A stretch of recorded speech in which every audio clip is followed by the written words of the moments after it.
মাস হতে চলল, আজকে 9ই মার্চ, এখনও অভয়ার প্রকৃত ন্যায় বিচার আমরা পাইনি। একা সঞ্জয় রায় যে অপরাধী নয়, এটা একটা বাচ্চা শিশুও জানে। মূল খুনের চক্রী কারা ছিল, মোটিভ কী ছিল আরজি করার এই হত্যাকাণ্ডের, সেটা নিয়ে কিন্তু মানুষ জানতে চাইছে। আজকে কলেজে কলেজে বিশ্ববিদ্যালয়ে থ্রেট কালচার প্রবলভাবে চলছে, তার বিরুদ্ধেও মেডিকেল সার্ভিস সেন্টার লড়ছে। তাহলে আজকে অভয়ার ন্যায় বিচার হচ্ছে আমাদের 1 নম্বর দাবি। 2 নম্বর হচ্ছে মেডিকেল কলেজগুলোতে প্রশাসনের মদতে যে থ্রেট কালচার চলছে, আগামী দিনে আরও একটা অভয়া হওয়ার সম্ভাবনা কিন্তু রয়ে যাচ্ছে। এখানেই কিন্তু লড়াইটা আমাদের থামিয়ে দিলে চলবে না, লড়াইটা চালিয়ে যেতে হবে।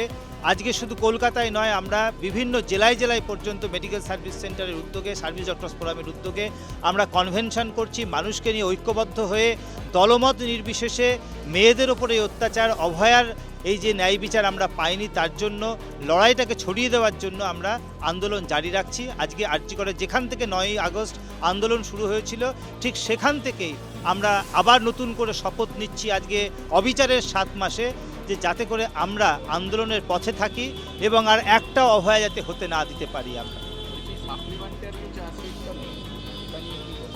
এটা তো অত্যন্ত খেদের কথা, ক্ষোভের কথা যে এতদিন হয়ে গেল সিবিআই এখনও সাপ্লিমেন্টারি চার্জশিট দিতে পারলো না। প্রতিদিনই তারা বলছে যে আমাদের কাছে সব রেডি আছে, তারা সাপ্লিমেন্টারি চার্জশিট দেবে। আসলে কি জানেন তো, কলকাতা পুলিশ তথ্য প্রমাণ লোপাট করলো, আর সিবিআই তাদেরই যে তদন্ত, তাদেরই যে রিপোর্ট, তার উপরে শিলমোহর দিল। এত বড় একটা সংস্থা, কেন্দ্রীয় সংস্থা, সেই সংস্থা আসলে একটা অশ্বডিম্ব প্রসব করলো। আসলে এখানে সিবিআই বলুন, কলকাতা পুলিশ বলুন, এরা কেউই চায় না যে সত্যটা বেরিয়ে আসুক, কিন্তু মানুষ জানে সত্যটা কি। মানুষ জানে যে সঞ্জয় রায় প্রকৃত খুনি নয়, এর বাইরে অনেক হেভিওয়েট লোকজন এর সঙ্গে যুক্ত হয়ে আছে। তাদেরকে চাপা দেওয়ার জন্য, সত্য গোপন করার জন্যই মনে হয় সিবিআই সাপ্লিমেন্টারি চার্জশিট দিচ্ছে না। তার প্রতিবাদেও আজকে কিন্তু আমাদের আজকে এই কনভেনশন বা আরজি করের সামনেই আমাদের অবস্থান। আমরা প্রথম থেকেই দেখেছি, আমি ব্যক্তিগতভাবে দেখেছি যে এই সংগঠনের যে ব্যক্তিবর্গগুলো, এনারা একদম জিরো থেকে অন্যায়ের বিরুদ্ধে ঝাঁপিয়ে পড়া, সেটা আমার নিজের চোখে দেখা।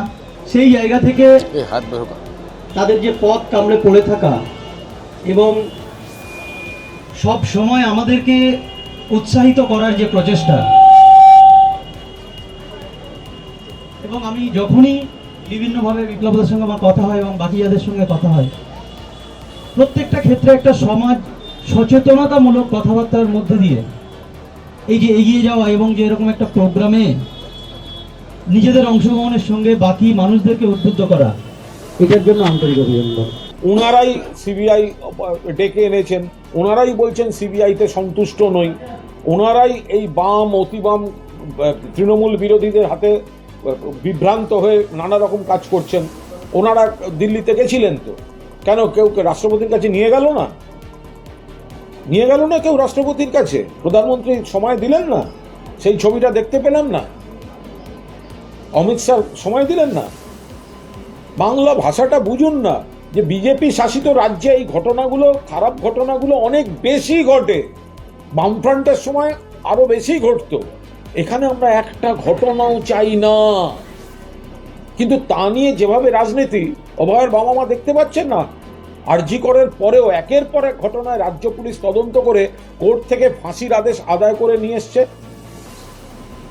অভয়ের বাবা মা জিজ্ঞাসা করুন না মোহাম্মদ সেলিম আর রবীন্দ্রকে, আমাদের মেয়ের ধর্ষক এবং খুনির ফাঁসি চান না, লিখে রেখে দিন। সেলিম আর রবীন্দ্র বলবে ফাঁসি চাই না, তাদের সঙ্গে যাচ্ছেন।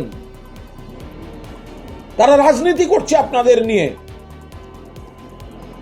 বিচারটা হয়েছে, তদন্ত Kolkata police, CBI, trial court, supreme court, তার বাইরে কোন সিপিএম, বামতলা ধানতলা সিপিএম আপনাদের ধর্ষণের বিচার দেবে, খুনের বিচার দেবে?